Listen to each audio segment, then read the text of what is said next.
Hello everyone, DonTheCrown here, and over the last week I've had the privilege of being able to play Vessel of Hatred, kind of the review press edition, a little bit early, and it has been a lot of fun. In the background here I have a little bit of footage of just kind of gameplay and stuff, and this, for example, is the build that I'll be leveling up with, which I think is probably one of the strongest leveling builds I've ever encountered. And you don't really even need any special uniques or legendaries for this. And I will post a full build guide for this relatively shortly. But let's do like going and beating up Uber Lilith. And this is just on Torment 1. Gear's not really min-maxed at all at this point. And really just wanted to see if I could go and do it. And well, I think the results will kind of speak for themselves a little bit. But yeah, generally Vessel of Hatred I think is a lot of fun. Our review copy was a little bit strange, and I do want to kind of point this out in that, number one, we started off with 0 renown at all. We didn't have any extra passive points, we didn't have any extra paragon, didn't have the extra stats that you get from clicking on the Lilith statues, which does make the game a lot more difficult. And made it so that the campaign, even on hard difficulty, was not really doable, at least right off the bat. Until you get a little bit of gear, I felt like hard was way too hard. And it's something I think they're going to tone down maybe just a little bit on like the first boss or so. But if you are a brand new player to Diablo 4, I'd recommend just going through the campaign on normal, the new Vessel Hatred campaign, and it is a lot of fun. I really enjoyed it. I enjoyed the cinematics, I enjoyed the storytelling, I enjoyed all the twists and turns, and just going through the region felt really cool. And I felt like they did quite a lot with just, you know, everything that was going on. And yeah, just really excited for you guys to hop in and just explore Nahantu and all of the regions and stuff. And another thing I kind of realized is that it felt like once I finished the campaign that there was just a lot more stuff to do. The game does kind of like lead you to doing some of the stuff that kind of helps out for endgame. But you also just like, it just felt like there's a lot more stuff going on, especially because now Infernal Hordes is part of the end game process. We have stuff like the new time attack dungeon, the Undercity Cuirassed, and it was just, you know, pretty fun for sure to be able to check out all of these different things. Now I'm going to show a little footage of Undercity here.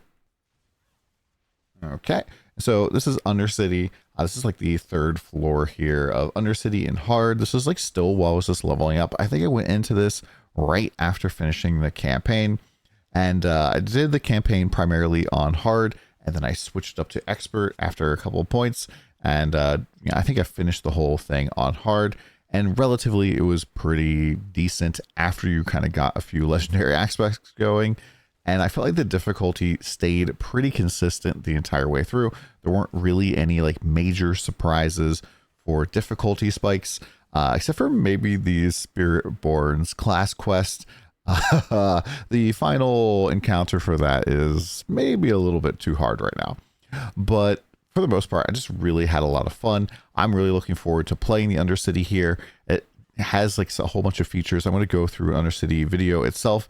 But most specifically, you have the ability to bargain or kind of target farm specific types of things. So like, for example, if you're looking for resource aspects on rings, you can bargain to make it so that anytime a ring or an amulet drops, it will always have a resource aspect on it. And it won't have like offensive or anything. This makes hitting those aspects that are pretty rare a lot easier. You can also make it so that any uniques that drop are either always going to be for your class, generic, or for other classes, which I just think is a really cool mechanic. Now, speaking of mechanics, one of the things I noticed right away in the Undercity, these bosses actually kind of have some mechanics. This one here puts a little like ring around your character, and that is the safe color for your character. So I go through the like green ghost wall and I don't take any damage. And it's like something that's like adds to the fight, but it's not really obtrusive and doesn't really make things kind of annoying from like a long extended immunity phase or something.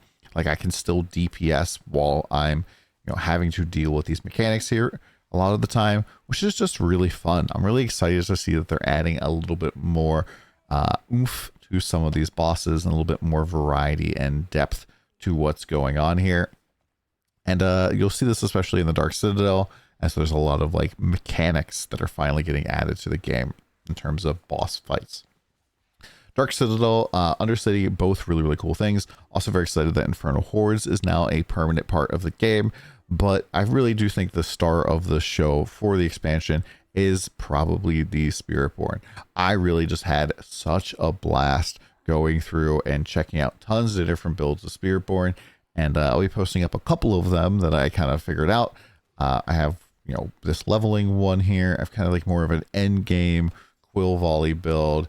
And then I also did a build that is like mostly about using the new boots that make it so that your movement skill is the like soar skill, where you like leap into the sky like a bird and flop down, and you're just like shooting feathers all over the place. And I was really kind of surprised, but I found that Eagle was actually like my favorite Spirit Guardian. I didn't expect that right off the gate. I expected it to probably be Jaguar, and then Jaguar, and then probably Eagle, and then Gorilla, and then Centipede last for me. But Eagle has kind of like pushed itself up into the top. It's very fast, very fluid. I think its Spirit Hall Major is maybe a little bit overtuned, but it is very, very fun. And I just really enjoy the class in general. And one of the things I'm really looking forward to everybody's kind of getting into is that Spiritborn really does kind of feel like this onion, where like at first when you start messing around with it, you're going to figure out a couple of things, and you like find another little thing that's like a little bit deeper into the build. All of a sudden, all of this has all sorts of different interactions. You can do all sorts of crazy stuff. And some of their uniques are just absolutely over the top insane. So the build that one of the builds I'm running is using this staff called the Kepaleke staff. And it makes it so that all your core skills are now basic skills. They have no cost. Their damage is a little bit reduced based off of what their cost would have been. However, if you fill up your resource bar, they will like explode for maximum size, doing an insane amount of damage. And yeah, it's just incredibly fun. Just being able to spam all sorts of core skills like nuts. And you have 6 different skills that can be core skills. And then since those core skills also count as basic skills, now they benefit from all of the crazy stuff that normally you would only use with a basic skill build. And so it's just really, really quite fun to do. And hopefully you guys will get to check all this stuff out and just have a blast like I did.